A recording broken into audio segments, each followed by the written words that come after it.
Hey guys, it's Matt or Nuji, and today I have my very first tutorial for you guys. And it's going to be in Cinema 4D creating an effect called MoGraph text. And this is what it looks like.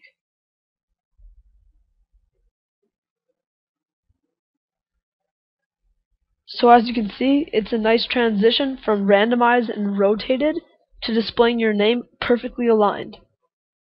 So open up your Cinema 4D, MoGraph, text, and type in your text. In this case, mine's going to be Nuji.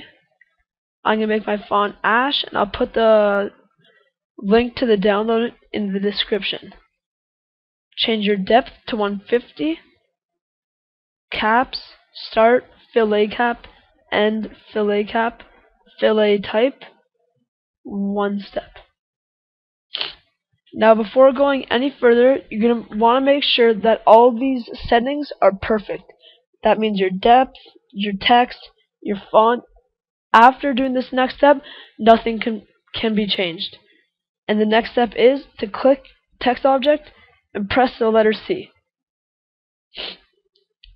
Expand all these out, and it's going to show you all your individual letters, and they're all going to be their own objects that can be moved around separately.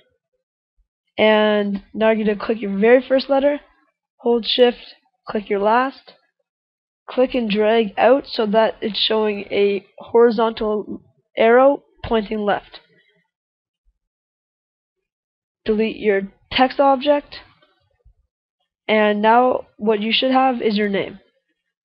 Now go to MoGraph, Fracture Object. Click, Shift, click to select all your letters and objects and drag them into Fracture Object. We'll make sure it's a vertical arrow pointing down, because that means that you're going to be putting the letters into the Fracture Object, which is a crucial step for this randomization to occur. The color is going to change, but that doesn't really matter. Now you want to click, shift, click, selecting your fracture object and all your letters, and then go to MoGraph, go all the way down to about 9 up from the bottom, and there's going to be an effector called Random Effector. Click that. It's going to randomize all your letters, putting them all over the place. Then you're going to go to Parameter, PX 200, PY 200, PZ 200, and that's just pushing them a little further apart from each other. Then you go to Rotation, RH. I like to have it at 180, just a little lower than other rotations, because sometimes the rotation takes away from the intro. I don't know, I just like it on a lower degree. So all of them are 180 for the rotation, and all the positions are 200. Now what you're going to want to do is bring in your color. I already made mine. It's just a nice simple red and black.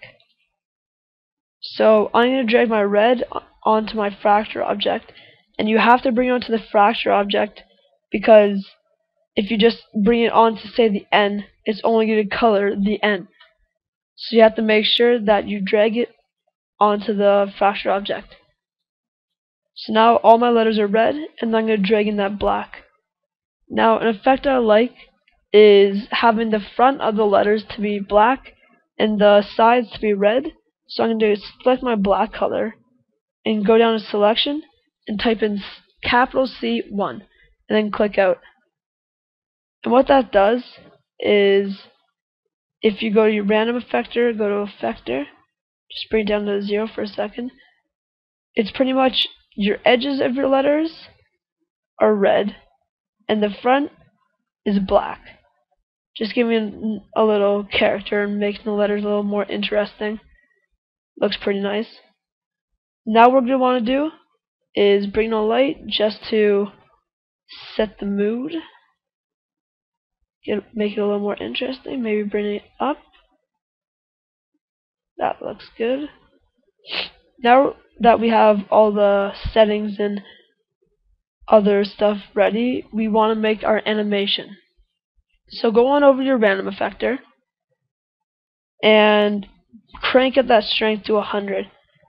And make sure that this green tab on your timeline is at 0 because that's where your animation is going to start.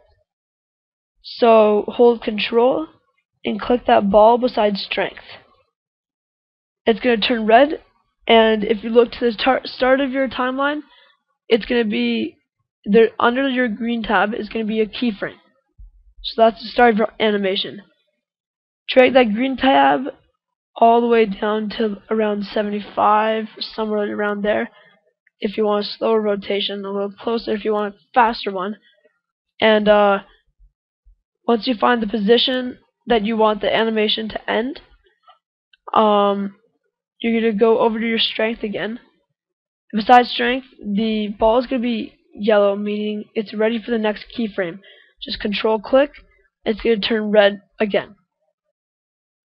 So now if you press play, you have a very nice animation, which is amazing for intros.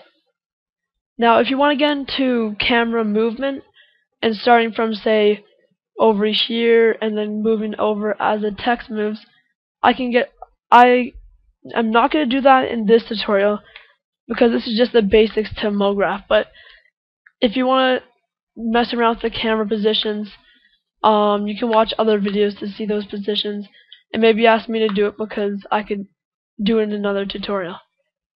So now that we have all of this ready, you go to Output or click this little I don't even know what it's called. You click that, and then you go to Output, width 720, height 7, or width 1280, height 720, film aspect, HDTV, frame range, all frames, save. Mine's MoGraph tutorial, format AVI movie. You could also make yours QuickTime movie, but I like AVI. Then when you're ready to render out, you click this orange box, and that'll render yours out. I've already rendered mine out for the sake of the tutorial. Alright, so you've finished rendering. Go ahead and open the video, and this is what it should look like. Nice little intro, really effective and easy to make. Thanks for watching, guys. Expect more tutorials on the way. And leave a comment. Tell me what kind of tutorials you guys want, because I'm really willing to do anything in After Effects, Sony Vegas, and Cinema 4D. So just leave a comment telling me. And yep, thanks for watching.